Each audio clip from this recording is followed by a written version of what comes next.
UBC Studios in Kampala. This is Good Morning Uganda Extra.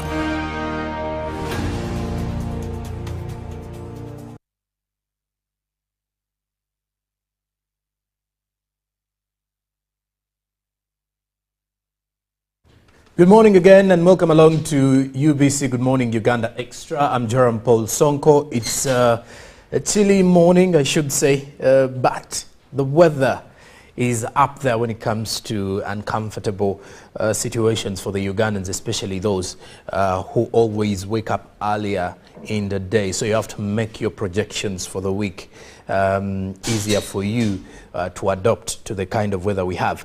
But, well, speaking of the weather, the conditions and the state of Kampala roads is also worrying in some areas. However, the government is working on most of the same, KCCA, Uganda National Roads Authority, and the like. Our conversations today, though, are also centered around Uganda's roads, but pretty much our emphasis this time round is centered around the Kampala flyover, or what you could call the Kampala flyover project.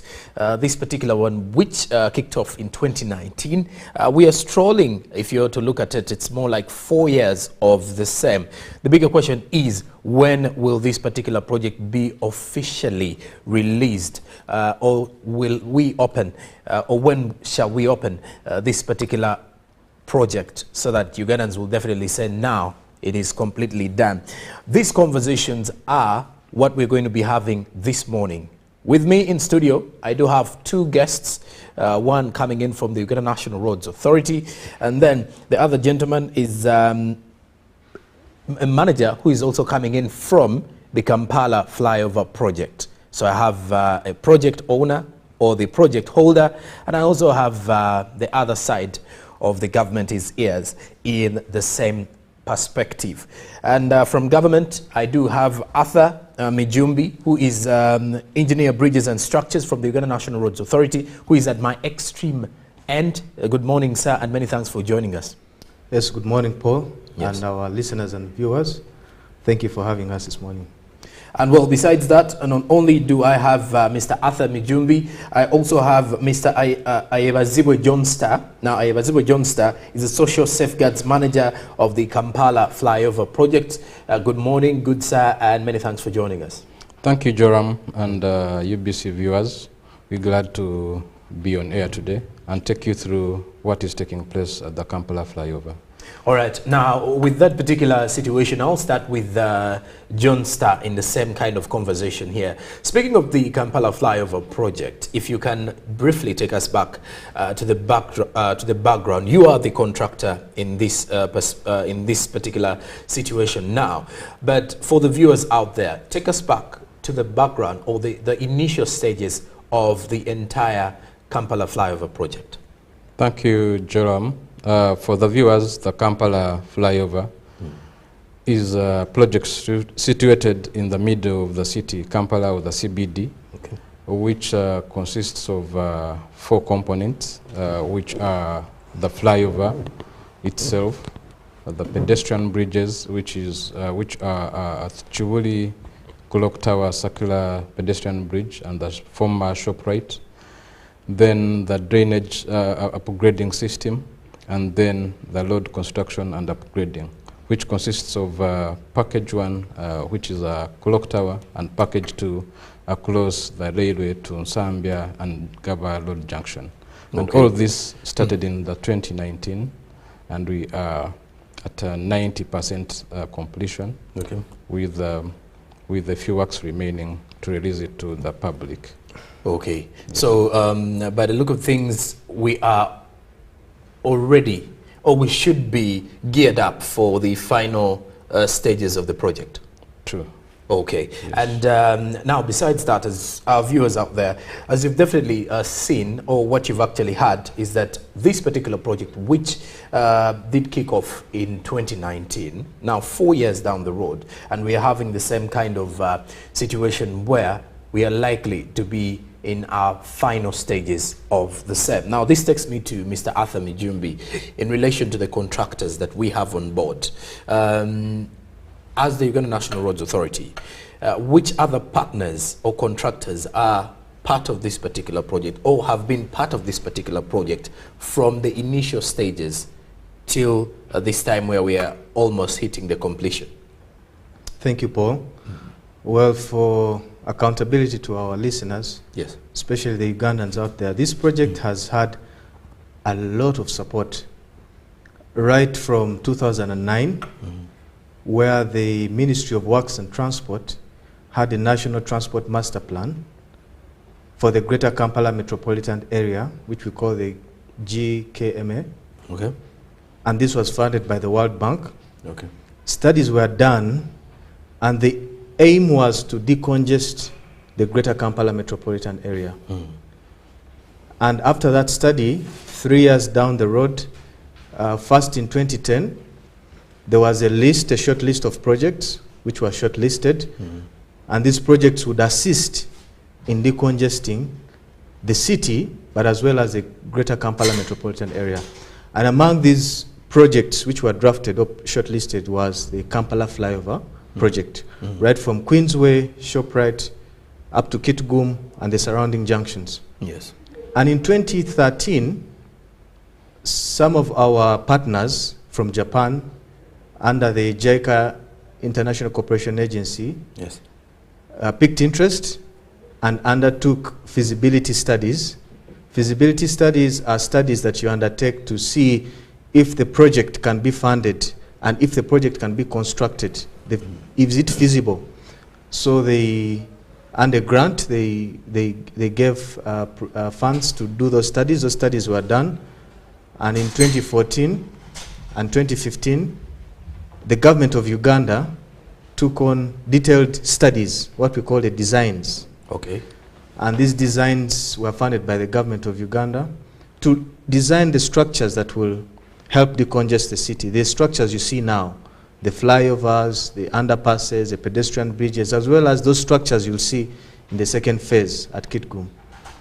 And then that led us to the first phase, which we're calling Lot 1, in 2019, where we had foreign companies bid for the work internationally, and Shimizu Corporation in JV, Joint Association with Konoike, got the bid or got the work, and in 2018 they signed a contract, and the works kicked off in 2019. So we've had the contractor who is Shimizu Konoike joint venture, and then we've also had UNRWA supported by a supervision consultant whom we call the engineer, which is Nippon Koi, in JV with 8 Japan consultants in association with ICS. And the Uganda National Authority works closely with KCCA in managing, implementing this project. And all these are under our project affiliated and line ministry, which is Ministry of Works. So we have all these partners who are playing, who have played and are still playing a big role in implementing this project. So the funding is by a loan, which we signed in 2015, and this is by Japan through the JICA International Cooperation Agency. Okay, and speaking of the objectives now, you've mentioned decongesting the city. I want to believe it's one of the objectives of the project. But further, what are other objectives that you looked at in relation to the project detail that we have now, and what did the government, or what did KCCA and UNRWA want to achieve with this particular flyover, Kampala flyover project? Well, it's a good question, Paul, but when you look, government realized that we are losing a lot of money in these traffic jams. The time we spend in there. And we are also losing a lot of money in high vehicle maintenance costs. True. And also, this area, we have a lot of pedestrians, people who move by the foot, and the roads are really not safe. We are also having a lot of casualties. And so, as much as the project is addressing decongestion, but it's also help improve our travel times, our efficiencies, lower vehicle maintenance costs, so that people can save on their pockets. But also, this project is located in one of the lowest parts we have in the city center at Clock Tower. And so, it was very prone to flooding. in the past, in the recent past. So this has been addressed by the project. We have had large drainage structures put in place, both cross culverts and stormwater drains. So this will also alleviate the perennial floods we have had in that area. Yes. But also, we have also provided separation of junctions to allow the safe crossing and movement of the large numbers of people we have in the city center. So we have elevated footbridges that you've seen. Oh, yes. Very pitched, very unique, iconic structures. This will help people cross smoothly, and also it will enhance the scenic beauty of the city center. Okay. Yeah, indeed. And for the viewers out there, I think you're seeing an artistic impression of how the entire project will look like once completed. The works, you did mention, what percentage can you give? 90%. 90%. So by the time we hit the 100%, you'll definitely see how fast it will be going. Let's get to the general work progress, and I think I'll get back to John Starr now in relation to how the progress has been on the side of the contractors. Speaking of which, where is the project going to stretch? Are we only stopping at in Zambia around the Arena Mall, or we are seeing further stretches of the entire project? Thank you, Jerome. Like Engineer Arthur stated earlier, yes, the project is divided into two lots. Yes. And we are currently working on lot 1. Yes. Lot 2 will come in future, and that will go beyond Mukwano factories to Kitugum House, Electoral Commission roundabout, Wampeo, and then stretches to Garden City, to Ginger Road, to Industrial Area 6th Street. But our focus currently today in this show is on lot 1. On lot 1. And for the progress that you asked about, yes, I earlier mentioned about the 4 components of the project, where I talked about the pedestrian bridges. They're currently at about 100% complete. Then the drainage system, like Arthur has mentioned, yes, it is also complete to 100%. I also talked about load widening and upgrading, which is currently about 75%. And the most, the remaining works are the last layers of asphalt and load marking, which means by end of this year, we shall have achieved the remaining works on the roads, putting it to 100% completion. And then which other one? Which other? Pedestrian bridges. The pedestrian bridges are complete also to 100%. Yes. And let me also try to understand what have been some of the project challenges that have led to some of the delays you faced. I want to start with you from the contractor side before I go to the government's point of view in relation to some of the challenges that they've also faced. But I'll start with you here. Okay, the challenges, as I said, we are situated in the heart of the city. True. And very busy, by the way, at the center of the CBD. The center of the CBD. And I will mention about traffic management and congestion, that the space that we have as a contractor to work in, you cannot divert completely traffic out of that area to enable you work. You have to work as the traffic also is using the same area. So there's been a challenge of traffic congestion within the areas where the contractor is working. And then the weather changes, like we have the rains currently within this month. And with road construction or any construction, you cannot do much when the weather is as is today. And then also previously you had the pandemic that hit us world over.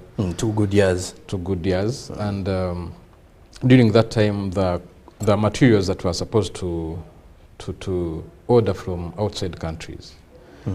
And as we remember, some border points were closed and shipments were taking much longer time, and those were the challenges that held us back to make it as planned. Okay. Yes. And other, from your point of view, from the government's point of view, have you experienced any shortfalls during this particular project? And then which are those? And what have you done to make sure that at least you work on them as well? Thank you, Jerome. Well, most definitely, a complex project like this is in the city center, and with standards that are supposed to be world-class standards, definitely you're going to have challenges. However, and this is one of the reasons that brings us here, is that with such projects, there comes a lot of change. We are changing about 5 junctions in this place. We have changed, Queensway used to be 2 lanes. We're now providing 6 lanes of traffic. Mengo Hill had about 4 lanes, roughly, but you could say 3 functional ones. And these we are pushing, there were about 3 lanes. We are pushing them to about 4, 5. Entebbe Road, Shoprite to Entebbe Road, we had about 2 lanes. We're now pushing them to 8 lanes. Zambia Road had about 4 lanes. We're pushing them to 8 lanes. We had Mukwano Road was about 2 lanes. We're pushing them to 4 lanes. So this is going to be a challenge. One is that we want to tell people how they are supposed to use this infrastructure. It's new, but also it's coming with a lot of changes. People need to know how to use it. So we have had that challenge, which I believe my colleague here will expound. Both in the environment, we've been blessed. The communities have accepted the changes that have come with constructing in the city, because we have had to divert traffic. The users have been patient with us. We have also taken longer than we expected, as some may be aware. The users have been patient with us because the same area we are working is the same area that traffic is supposed to use. As my colleague has also mentioned, during the pandemic, yes, we had challenges in importation of materials. Most of our materials come from Uganda. All our concrete, our stones, our maram, rebar, those are the steel bars we use. Most of them come from Uganda. However, we have some specialized material which we have used for the footbridges, the steel, which comes from outside. We also had special foundations, what we call steel screw piles. Okay. They are like steel, you can imagine a cylindrical hollow steel structure which you screw in the ground. So these were supposed to provide foundation for our flyover and also some pedestrian bridges. These were coming from, steel was from Japan. Some of the factories were in Vietnam. So we had a lot of those challenges. We couldn't bring in the specialists because of travel bans and other restrictions. So we had those setbacks. However, we also had a lot of utilities in this corridor. This corridor, we have over 15 providers. That will include telecom, power, cameras, and all of them in a very small space. It's an intricate network of utilities. So that has to be handled with care. Okay. And also we've had power, water, all those in the same small space. However, now that we have provided the infrastructure, our biggest challenge is now helping to inform the public how to use this infrastructure and also how to keep it, because it's ours. We, the Ugandans, this is our infrastructure. We have to protect it from vandalism. We have to maintain it. And it's been designed to last for over 120 years. Okay. And as you well know, in our Vision 2040, our among the major objectives under the National Development Plan is for us to, 1, develop our infrastructure, 2, increase the stock of quality infrastructure. And what we have provided here is quality infrastructure, high quality infrastructure. And the vision was so that as a region, Uganda as a country in the region, we can boost our competitiveness in spurring economic growth. So structures like these have been a long time awaited. So with such structures, we expect that our economy will be spurred, and the quality of infrastructure means that in the region will be competitive. So we urge and we want to rally our fellow countrymen and users and the public that this is our infrastructure. We are going to be taking more and more time to educate on how to use it and how to protect it and how to be proud of it. Well, the NAM G77 summit comes up January next year. Just last month, President Museveni was touring the State of Kampala City Council Authority roads in relation to the ongoing works at the Kampala flyover as well, to see how ready we are as a country to host the summit. And of course, when you talk about the rate at which infrastructure, or the rate at which these roads are being worked upon, you get to realize that we have a set date for the same, because we expect quite a number of delegates coming into the country. And of course, you would love to have a beautiful scenery in form of the road network as well. And that is why you get to realize that by January, we do expect the Kampala flyover to be done and dusted at that time. Before we go into a break though, I need to understand, what are some of the remaining sides of the entire project, Johnston? Okay, thank you. The remaining portions of the project are pedestrian walkways, where we are currently paving. We have started on the paving of the pedestrian walkways. We are looking at the signalization of the junctions, which are supposed to be done next year, just because the lighting systems are supposed to be imported. And specifically for this project, that will be taking a bit of some time, but early next year we shall be able to install. Then we're also working on the installations of lighting systems, where we are supposed to work with Umeme, get in place the transformers that are supposed to light up the project, the project lightings, and then the traffic signalization. All these are the pending works, but which we believe these can be completed. The public is using the finished components of the project. All right. When he mentions street lightning cables being part of the other things that are supposed to be added onto the project, when we do return, I want us to also talk about a very rising concern from most of the pedestrians in the capital, who believe that the pedestrian bridge does seem to be a long one. How safe will it be, especially during the night hours? Big conversations coming up here on GMU Extra this morning, so stick around.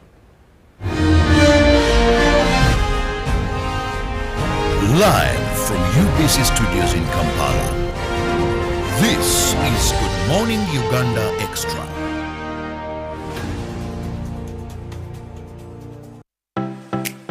UBC is the national public broadcaster. We educate, inform, entertain, and inspire our audiences.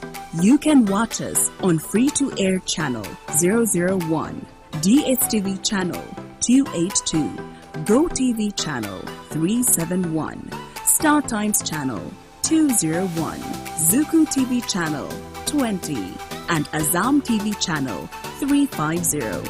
Even when your subscription expires, you can still watch UBC for free on your pay TV platforms.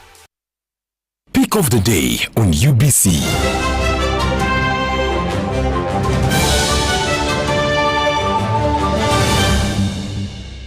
Was brought to you by MTN Momo Pay is the easy way to pay. Dial *165*3# or use the MTN Momo app. You don't need cash. MTN Momo Pay is safe and free.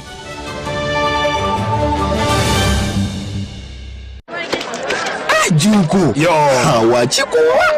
Check the shopping, man. What's your secret? Uganda wange, haven't you heard of the parish development model PDM? Yes, I did, but I thought it was just a talk. No, Sebatia, it is real. I and a few friends together formed a circle, accessed money from the PDM, invested in a portrait project, and now things are moving. Juko. I thought I was one of your friends. You are, But you left me behind. I didn't leave you in poverty. But what you do, just visit your LC2 chairperson and your parish chief, and start the process of economic transformation. Just like that. The parish development model is an initiative from the government of Uganda through the Ministry of Local Government, designed to transform all lives of Ugandans for the better. PDM, my parish, my development, my life.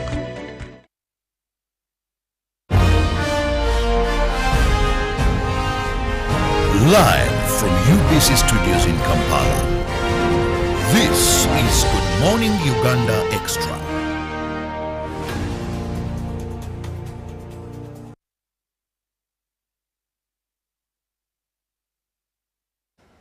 Welcome back from the break, and we continue with our conversations in relation to the Kampala flyover project this morning. I'm still with my two guests, that is Arthur Mijumbi, who is coming in from the Uganda National Roads Authority. Arthur is serving as engineer bridges and structures at UNRA, and then Ayebazibwe Johnstar. Now, Johnstar works and serves as the social safeguards manager of the Kampala flyover project. So within here, I do have a representative from the government and a representative of the contractors in relation to this project, as we are trying to expound our conversations on the same, on the readiness, completion status, and how prepared are we to use this particular flyover project, which is also an issue because road usage in Uganda is also worrying. It may not only be the quality of the roads that we have, but also how we use these roads is something that we really need to ponder upon. But besides that, as we head into our further of our conversations, before I even get into what I wanted to understand in relation to security, let me get back to Arthur here. Arthur, let's talk matters relocation works of utility services. There is a growing concern about the delay it has actually caused most of the Ugandans who are using these roads. It does happen all over Kampala here, where most of the drilling takes place. I don't know if it's the right word to actually use. You will correct me on that. But take us through the journey of the relocation works in relation to the utility services. Well, thank you, Jerome. Yes. I think utilities utilities have been a major inconvenience or an inevitable inconvenience, especially in the city center. And our project, the Kampala flyover project, has not been an exception. I should say that as a project, we have done, which I believe, a good job in dealing with these utilities. A great job, actually. That when you look at the city, we are located at the center of CBD, where we have a cross network, intricately close network of all form and manner of utilities. We have power, and by power I mean we have the high voltage lines, the 132 kV lines. Those are the ones sometimes you see on those huge masts. And these cross our project. There's a crossing we have which is underground. This is a very high voltage line. We have other smaller voltages which serve the city, the 33 kVs and 11 kVs and whatnot. And these are many because we have the substation just at the center of the project. And this substation crosses all these feeder pillars that serve almost the whole of Kampala. And this is where we're supposed to build our infrastructure, our roads, and our elevated bridges. We also have water. We have major lines that serve drinkable water. We also have major sewer lines, which are crossing the network, the road, the corridor from ShopRite, Mukwano Road, and Zambia, and some of these are serving heavy infrastructure like the hospital. We also have huge telecom networks, MTN, NITA, all these, Uganda Telecom. We have so many of all these in the same small space. We also have CCTV cameras by the Uganda Police Forces. So what we did is that, one, for power and water, we have provided major crossings on the road, which the project has built for power and water. And these crossings will be used by, in future, if water or power want to cross the corridor. The Uganda National Resources Authority has a policy. You approach our Directorate of Infrastructure, Road Infrastructure Protection, and they guide you. You make an application, and they guide you, especially when you interface UNRWA projects. So they will guide you. In our case, we consult together with us, the project team, and we show you where we have made provisions for crossing. So you don't just cut the road.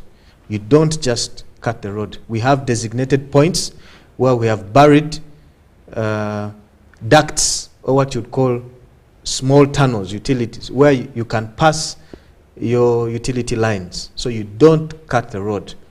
This road we've built is very wide. At Queensway alone, we have over 60 meters. Who is going to allow you to cut that road? At least not us. And for the telecoms, we have also provided ducts, about 15 of them that run alongside the corridor. Okay. So all the telecom companies have designated ducts. Okay. And then we have also put reserves in case in future they want to cross. They will consult the agencies or KCCA, and they will be guided on the reserves. So no cutting the road, and we don't want this business. But how compliant have these stakeholders been?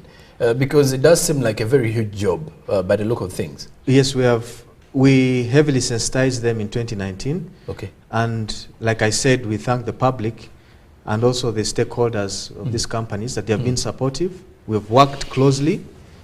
One, if you notice, we had very tall poles, over 14, 16 meters for telecoms. Yes. Because we didn't have space, so we made those few, 1 or 2 or 3, bundled together, and some were spanning over 60, 70 meters.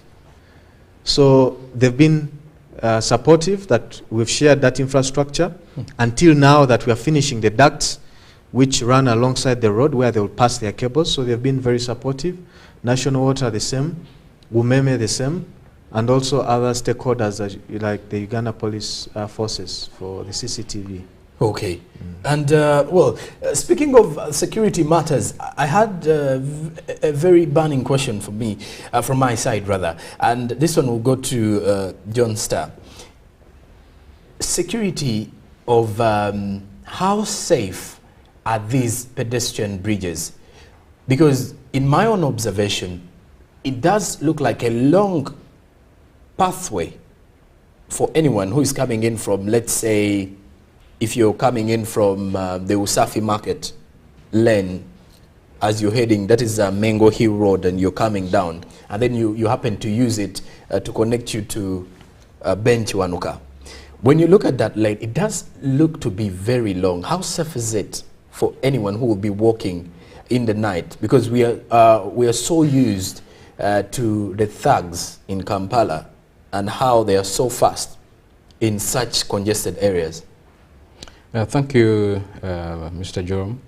We are completing the project, but we are also mandated to carry on what we call sensitizations and community engagements and other stakeholder engagements.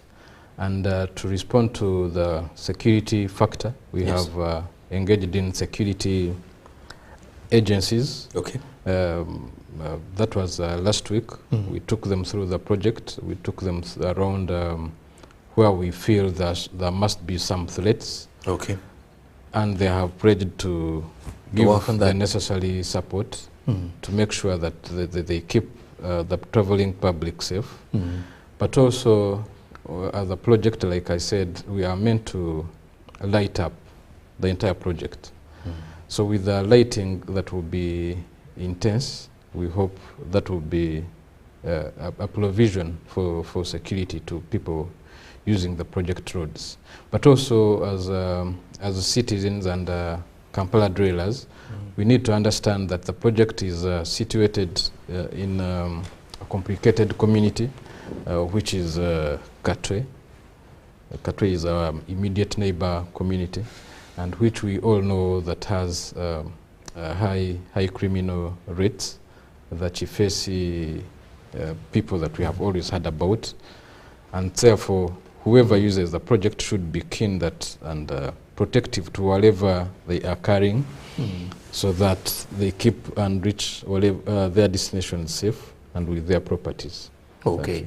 Arthur, we do have so many unruly road users in Uganda. Why I use the word unruly is because everybody has a different driving school, who, let's say, the riders themselves have different riding schools where they went through. Or that we also have those who just bought cars and hit the road. So as much as we always yearn to have quality roads in Kampala or in Uganda in general, there's this element of road usage or poor road usage from the Ugandans. How then are we going to maintain this good infrastructure that is being set up in the Kampala flyover project? Thank you, Jerome. There are many factors as to why we have poor usage of our roads. Okay. Well, some in the public have joked. It's not a very funny joke, but they've joked that it's our roads that are poor. And that's why they're actually causing damage to their vehicles. Okay. So actually one mentioned that it was not a very funny joke, that it's only in Uganda that if you drive straight, you're probably drunk. Because the rest of the world, if you drive straight, you're sober. If you drive zigzag, probably you're dodging a pothole. True. So if you drive straight, probably they may think you're drunk. But I think as Uganda National Roads Authority, we've tried to make that history. In line with our Vision 2040 and also our mission as the Uganda Roads Authority, that we want a safer network, and we have to develop and maintain that safe network. This project speaks clearly about how we take and value our mission seriously, both as a country, but also as professionals. We have provided quality infrastructure. You'll see that from our roads to our bridges, to our footbridges, to our pavements for the foot, we're really doing a great job, meticulous job, that we provide quality infrastructure so that, one, the people who are using this have utmost comfort.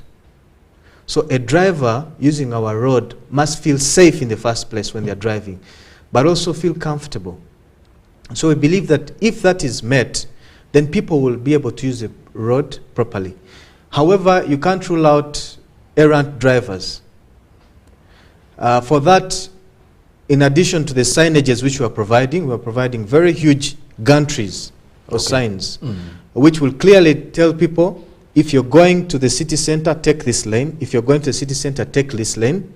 In addition to the markings that you have done on the road, we're also going to provide huge gantry signs for visibility, for someone to see that I have to keep lane 1 if I'm going to Mengo, I have to keep lane 2 if I'm going to ShopRite. So those will be provided. But still, you can't rule out impatient drivers. For those, by the standards, we have provided islands, what you call small separators in the road, which prevent users on ongoing traffic to go to the opposite traffic. So we've provided those islands. We've also provided, for the pedestrians along the walkways, we are providing a pedestrian fence. So people like border borders cannot go on the walkways, like we see mostly on our roads, where border borders get off the road and go onto the pavements. So we are providing those pedestrian fences across the whole corridor. Then on the flyover, we have also provided a a stop-throw fence. That's a net that prevents either debris. In addition to the barriers that you have provided, there's a fence that overshoots about close to 2 meters that prevents overthrow. And then we've also, in addition to the lights, like my colleague has mentioned, we have sensitized our stakeholders, key stakeholders, security agencies, and they have also vied to give us support in this. Our Minister for Works and Transport also gave us assurance and full support. For elevated structures, we don't expect border usage, like it is for the bridge that we did in Jinja, where I was also the project engineer. And for the underpass also, we don't expect pedestrians to walk through.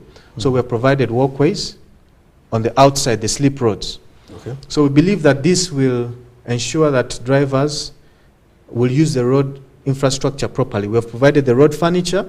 We have guardrails that will prevent vehicles from crossing into the opposite lanes. And we believe that also with the signals, the traffic signals, the vehicles will be controlled. Okay. Yes. And then I will definitely be getting back to John Starr from the side of the contractors. What would be, your words of encouragement that would buy confidence from the Ugandans that you were the right people for the contract, and Ugandans should be expecting a quality project by the time it is released? Thank you, Jerome. Like Engineer Arthur said, he has given us assurance already that quality control has been assured as we carried on load works and all structures on the project. So we are assured of quality road project that will be delivered to the citizens of Uganda. And then also to the same, we believe that as a contractor that went through the rightful bidding process qualifies to give us the quality works that we expect. That we deserve and expect as a country. Yes. All right, now. And maybe in addition to what Arthur just put across, and what you asked about the unruly people, we have a big border industry. I will call it an industry because it serves majority Ugandans as a source of income, but we also want to call upon them and through their leaders that whatever has been put in place and whatever signages that will be guiding the driving people and other load users, as borders also should follow suit and use the project as required of them, than riding in opposite directions of traffic, which causes accidents to innocent passengers, and yet it is a decision of a single person. Yes. And then with that, what would be your parting shots as we're winding up with our conversation this morning? My parting shots will be appreciation to these stations and media houses that have given the public information of what is taking place on the Kampala Flyover project, but also to traffic police and police as an institution that has given us a hand. As I said, we've been working in a complicated situation because of the locality of the project, but the traffic teams have been with us and guided traffic and load users, and which has given us a good mileage in terms of completion to where we are, with no registered accidents within the project area considered caused by our works. And then also to the load users and the communities within the city, I call upon them to embrace the project and use the project as required. To where we are telling them to use the pedestrian bridges, let them use the pedestrian bridges to avoid accidents and for their safety, because as we said, the roads are wide enough, and I don't think any one of us can ever cross a speeding 6 lanes of traffic just on foot, and yet there is provided space on the pedestrian bridges. That is at Clock Tower, at former ShopRite and Chibuli. Yes. That's very true. Arthur, your parting shots? To our viewers and listeners and partners, Thank you for having us this morning. As the Kampala flyover construction and road upgrading project, you are aware we have a few works that are left. We will be doing some bit of landscaping. We have cooperated this far, and we appreciate that cooperation. But now, more than ever, we need your concerted support as we put final touches to this. Now that we are working on the walkways, there may be a little bit of inconvenience.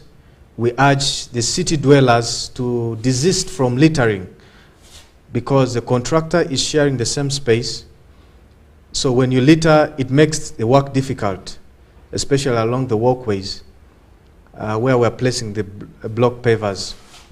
We're also working together with KCCA to ensure that these vendors along the roadside, they are taking a lot of space for the pedestrians, and they are also hampering the remaining works. So we're working with KCCA to alleviate that. And then as we close, we understand that the issue of flooding has been dealt with. However, upstream of the project, we have work being done by KCCA along Mengo Hill, Katwe, Usafi. And we have a challenge that because of the small channel that brings water from Usafi, most of it is usually silted, and the water is unable to reach our large underground drainage facilities. So the water goes on top of the road. And when it goes on top of the road, it continues to move down the road up to our project. It comes to fire brigade, it comes to clock tower. So as much as KCCA is handling that section, we are working hand in hand to see that they can also finish that section of work, so that when we open the project, that water does not continue to flow on the project, because as a public we cannot separate if this is a flyover or this is an adjacent work. And then we thank the government. We've gotten a lot of support from our funders, as you're aware. This is supported by the Japanese under JICA. They've been extended financing to government of Uganda. The government has also been supportive. All utilities have been relocated, funded by government of Uganda. All land has been acquired by the government of Uganda, and all the designs have been designed and funded by the government of Uganda. So we've also gotten a lot of support from government and also the management of Uganda National Roads Authority in seeing to it that this quality infrastructure comes to the public as soon as it is now. And now that we are having guests next month, we urge the general public that there may be a bit of inconveniences when we are doing the work, but continue bearing with us. We want a clean city, but we also want quality infrastructure. And we believe that soon the project will be open to traffic. We hope by December most of the sections will be used by the general public.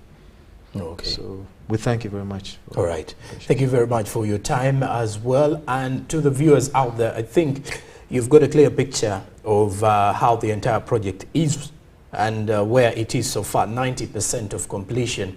And we do expect that by the end of this year, it will definitely be at 100%. That is for Lot 1, as we await for the start of Lot 2. With me in studio this morning, I've been having two gentlemen. One has been coming in from the Uganda National Roads Authority, and he serves as the engineer, bridges and structures. That is Arthur Mijumbi. And then not only that, and to my closest left, I've been having Mr. Ayeva Zibwe John Star, who is the Social Safeguards Manager of the Kampala Flyover Project. The conversation was really around the Kampala Flyover Project, where it is, the background, and also looking at some of those particular shortfalls that they faced and how they are dealing with it, and also the remaining works to ensure that it's 100% complete. Lest we forget, the Lot 1 of the project is what we have been discussing. I'm Joram Paul Sonko, and you've been watching UBC Good Morning Uganda Extra. Till tomorrow, same time, stick around to your national broadcaster, because more is yet to come. Good morning. Live from UBC Studios in Kampala, this is Good Morning Uganda Extra.